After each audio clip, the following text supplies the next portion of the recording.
বাবা গাড়িতে করে 150 কিলোমিটার নিয়ে যেতেন প্র্যাকটিস করাতে। 15 বছর বয়সে সেই বাবার টিউমার ধরা পড়লো আর দিবালারও সব খেলাধুলা বন্ধ হয়ে গেল। কিন্তু তবুও আজকে তিনি পরিচিত গোল্ডেন বয় নামে, যাকে আর্জেন্টিনার মানুষ ডাকে রত্ন বলে। সেই দিবালার জীবনের কঠিন সময় নিয়ে বিস্তারিত লিখেছেন শরীফুল ইসলাম। পৃথিবীর প্রতিটা মানুষের সফলতার পিছনে একটি হাত থাকে, আর বেশিরভাগ সময়ই সেই হাতটি বাবার। হয়তো নরম কমল না হয়ে শক্ত খসখসে সেই হাতটির কারণে মানুষ পৌঁছায় জীবনের শীর্ষ মুহূর্তে।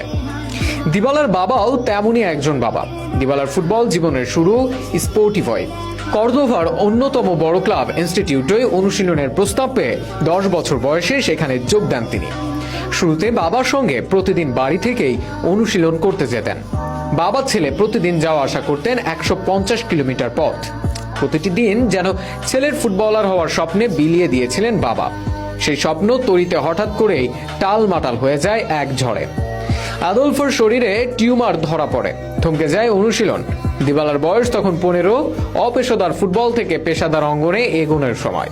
কিন্তু বাবার শেষ দিনগুলোতে তার পাশে থাকতে ক্লাব থেকে ঋণের ব্যবস্থা করে বাড়িতে চলে আসেন দিবালা।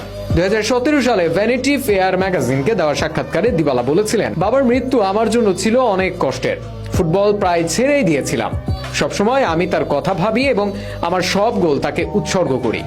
গোল করার পর আমি তাকে ধন্যবাদ জানাই। অনেকে যারা আর্জেন্টিনার খেলা দেখেন তারা ভাবেন মেসির পরে দিবালা হবেন আর্জেন্টিনার তারকা। মেসির মতো একই পজিশনে খেলার কারণে জাতীয় দলে প্লেইং সময় পান না তিনি।